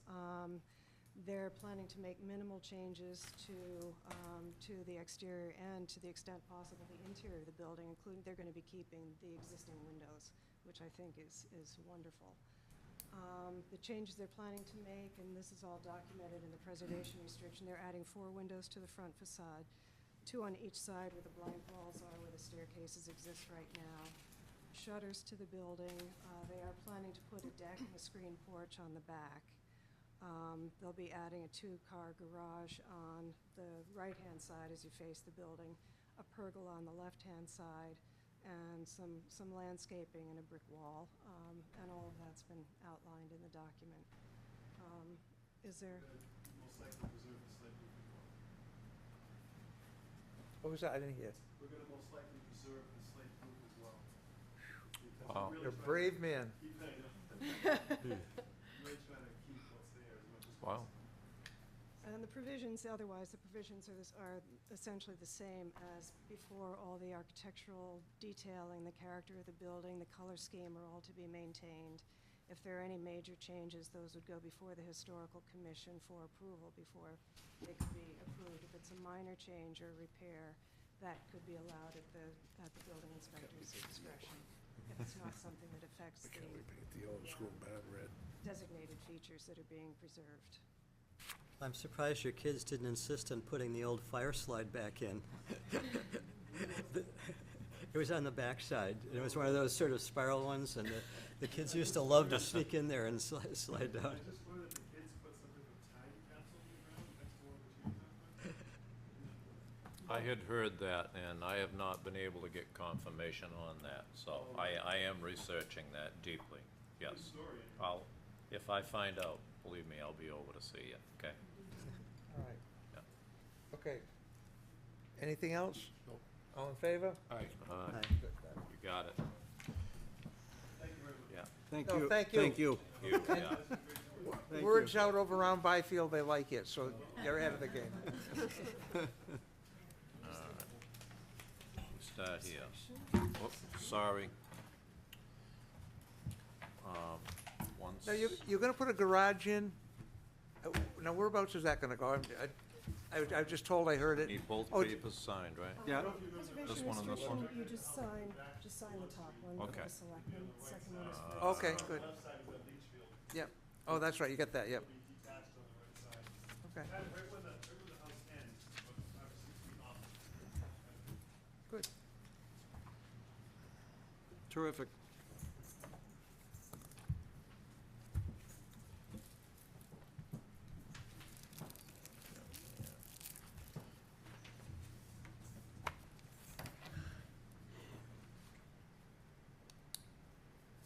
Oh, goodness.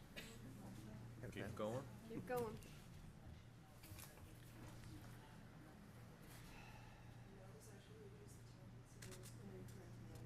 And just on the front. Goodness.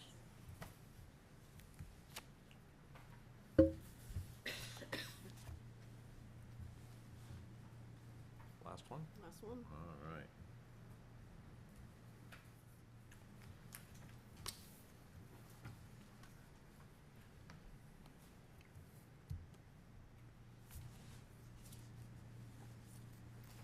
Last one, Mike.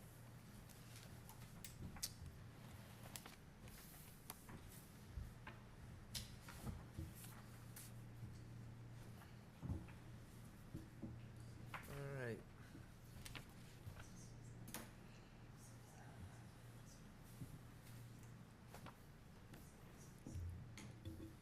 Next on the agenda, police appointments, as recommended by Chief Riley. I move we make the appointments as requested. Okay. Or read them off, or? No, as It's requested. the same group, It's the same, they're our present police officers. So there's no holds that you know of? All right. there's what? No holds? No holes? Yeah. No, they're people, there's no Okay. holes. No. You know, when you read them off, you have a hold if you disagree with it. All right, well, these are reappointments. Okay, I'll read them.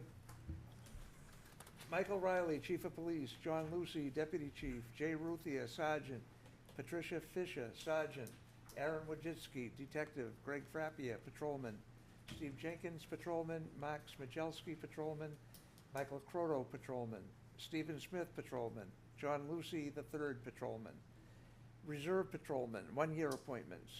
The previous ones were 3 years, excuse me. Reserve Patrolman, 1-year appointments. James Valonis, Michael Mailhot, how do you pronounce that? Mailhot. John Regan, Andrew Bridges, Joseph Santiago, Daniel Jenkins. Reserve Dispatcher, Charles Colby, and Tyler Simmons. And then the Department Chaplain, Robert Hagopian. No holds? Motion to approval? Okay. It's the second page. Second page. Second page? Oh, these were the others. Notwithstanding the chaplain, I just want to say they're all under 65. They are? Okay, that's good to know. Special Police, Roger Murray? Ooh. Notwithstanding the special police. Christopher Walsh, he's over Triton, he's Special Police over there. Yeah. Animal Control, Carol LaRock. Reed Wilson is her assistant. And the Animal Inspector is Carol LaRock. Emergency Management, 1-year appointments. Michael Riley, he's the Emergency Management Director. John Lucy, he's the Deputy Emergency Management Director. Jay Ruthia, he's the Nuclear Preparedness Officer. Tim Leonard, Emergency Management Responder. And Robert Bishop, Emergency Management Responder. All right, that's it, both sides. Motion. Same motion to Same approve? motion, second. Any other questions, discussions? No? All in favor? All right. Thank you, Joe. All right. Now, we have a request from the Capital Planning Committee. And they had a meeting, and here's the request.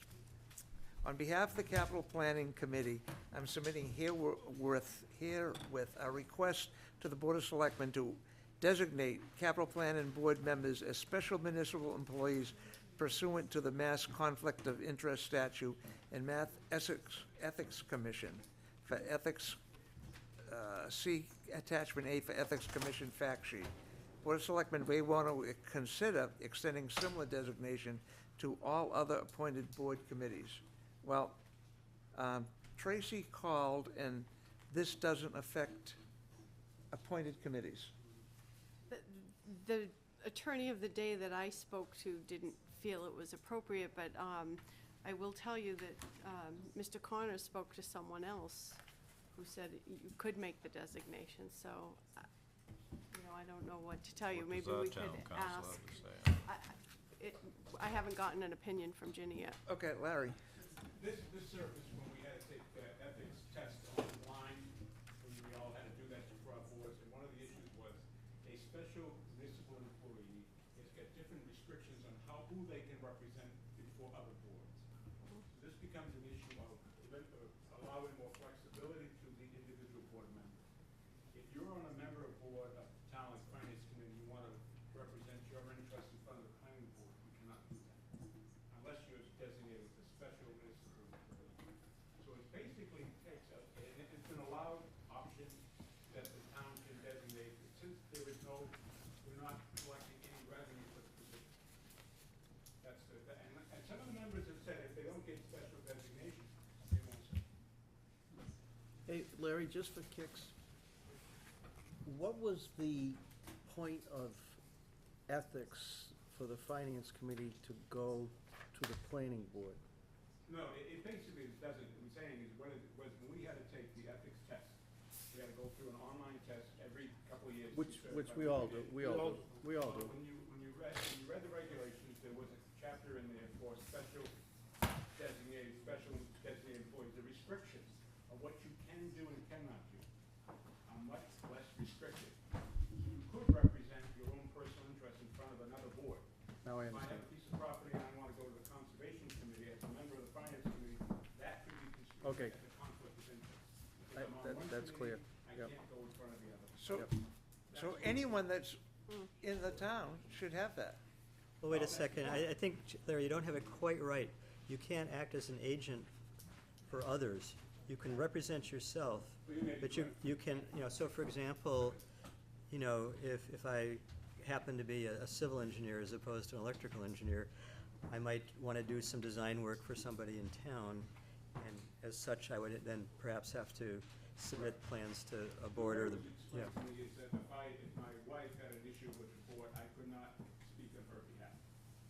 So Yeah. this issue of special municipal employee is something that could be researched and given due consideration, so. well, it does- we actually have the paperwork in front of us here as part of our packet. Where it's a new thing, why don't we all look at this? And Tracy, could you get Ginny's opinion on it? That, Thank you Yep. very Yeah. much. all right, makes Yeah. sense? Yes. Okay, I'm and Kathy will trepidatious put to it act on anything until she puts her Yeah. weight And behind it. maybe, Yes, that like would you're be saying, held maybe the other, until we got we it should do it for the other boards on too. the I don't know. Yeah, well, Let's see what she has to say about it. you know, I'm sitting here looking, and right now, we've got an architect sitting in front of us that's on a board. Okay? Yeah, that jumps right out. So make a motion to table it to Would the you- next would meeting, you- or just, You would just Okay. bring up that, we'll act on it. all right. Everyone has a chance to read this, and Tracy can get Ginny's opinion on it, and then we'll be in good shape. Now, We will look into it, Larry. Yeah. the powers and duties of the Shellfish Commissioner. You dug this out, Kathy? That's just a couple of sheets of Yeah. the group that I gave to you. And this is just for our It's how information. each is set up, Yeah. the fish commissioners and the constable. And at that point, this is for our information. Yeah. Okay. All right, permission to include an informational flyer on our stormwater management with the October tax bills as required by our state permit. And what that is we have, don't we have to get okay to put anything in? You're okay. That's just our okay? I thought there was one thing we had to get state okay to put in, the tax bills. I can run it by No, DOR. but it doesn't Yep. matter, yeah, okay. It was DOR wanted something at one time, I I think forget. it may have been something. Language on the back of the financing bills. or Yep. something that they wanted to be careful. Yeah, you weren't there was something, doing yeah. it. So, but this is fine. Yeah, that's. All right, motion, Yes, motion to approve. second? Second. All right, does everyone know what this is? Basically, this is part of John O'Connell's Stormwater Management Subcommittee, okay, to get information out, and, what it is, he gets, it's a requirement to get out, but he also gets like credits, or the town gets credits for everything we do, education, all that stuff, so that's what it's about. All in favor? All right. This was the same thing you emailed us, the meeting minutes of 6:25? Yes. Okay. Did everyone have a chance to read them? Yeah, Yep. motion to approve. Second. Any questions, additions, deletions? All in favor? Aye. Communications, we have a letter, did the people read the letter that Kelly Real Estate sent to the Daily News on the medical marijuana dispensary? Yes, I did. Okay, this is just a letter that he sent, from that, and he also sent us a letter, copy of that, basically saying that at this time, he has no intention to sign on the medical marijuana dispensary as a tenant, so, that was it. Notice of document, availability of a Class A2 response action outcome statement regarding 200 Scotland Road. This is just something we put in the town file, and what it was, there was a problem up the state police barracks that DEP had to respond to, some sort of a spillage. I've got no idea, but anyway, notifying that it's closed. And we have a environmental notification form from the Byfield Water District, activation of PW5 on file. This is the document. People feel ambitious, and what it's doing is asking for permission to put another well in service in the Byfield Water So District. it's really one of the old Larkin Road wells, isn't Yeah, it, that they wanted to put? I This is think a they said it's a backup? new one, It's but actually it's in a that new one. area. Well, but it's right And in the then same I see. area as the Yeah. gravel pack and the other one. Uh-huh. Yeah. It's considered a replacement for the gravel. All right, now, was anyone at any meetings or anything that need to update people on? Well, I was on the Board of Finance, but you've already heard it. Okay, do you You wanna mention Pacific Legal? Go ahead. Jeff and I went to a luncheon, and it was part of the Pacific Legal Foundation's Board of Directors meeting in Ipswich. And we thank them for sending a letter on behalf of Harry Trout, okay, to the DEP. And it was kind of interesting listening to the different people there and the board members. And basically, they're an advocacy group for property owners. And we got to listen to a young man, and he just won a case before the Supreme Court, and he told about how you do it. It was very, very interesting. He talked about, number one, the first thing you need is a good staff. Now, what he did in his argument, he went through and researched all the decisions that the Supreme Court had made to do with property rights that the sitting people on the board were part of. And he tried to bring a quote, a phrase or a quote from every justice into his argument. That's, you know, I suppose they all do that, but it was pretty neat to hear him tell about what they go through. That was pretty neat, you know? Yeah, and I think Joe stated it pretty well, but it's even a broader mission that they have. I think they're very aware of the fact that they're standing for constitutional rights and you know, probably the American way of life, really. And they take it really seriously, and I was very impressed.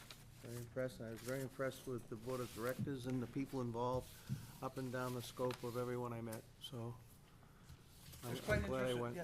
Yeah. There were two farmers there, they're pretty large-scale farmers. One was around 18,000 acres in California that he grows cattle. And there was another one with 800 acres, and he grows 4 crops: soybeans, corn, and cotton, and something else. And they happened to be sitting beside me, and Matt Kazaki was sitting beside me. I introduced them, and the day afterwards, they spent the day going around Matt Kazaki's farm, and they can't believe what he has to do. They're good at growing one crop, and they're just amazed that one operation could grow that many crops. So it was pretty interesting. And guess what, obviously their main issue is being a farmer in California. Water. I mean, they explained to me what they have to do to get water, and it is bizarre. So, it's a real issue. It could be an issue, you know, definitely throughout the country, ultimately. And people from, well, like Jeff and I both happened to spend some time talking to a banker from Anchorage, Alaska. And he said, you people are lucky here. You own Yeah. most of the land is privately owned. He said 99% of the land in Alaska is publicly owned. And because so much of it's publicly owned, they want it all, he said. You know, even though the private owners only own 1% of it, they think they want to get rid of them too, so it's crazy. But anyway, so that was it for the big meeting. Anything else? Could I just ask you a question? Have selectmen resolved that executive session issue with the planning official? No. That's why we had some information here on it, Jen. Motion? Yeah, Motion to adjourn. yeah. Second? Second. All in favor? Aye.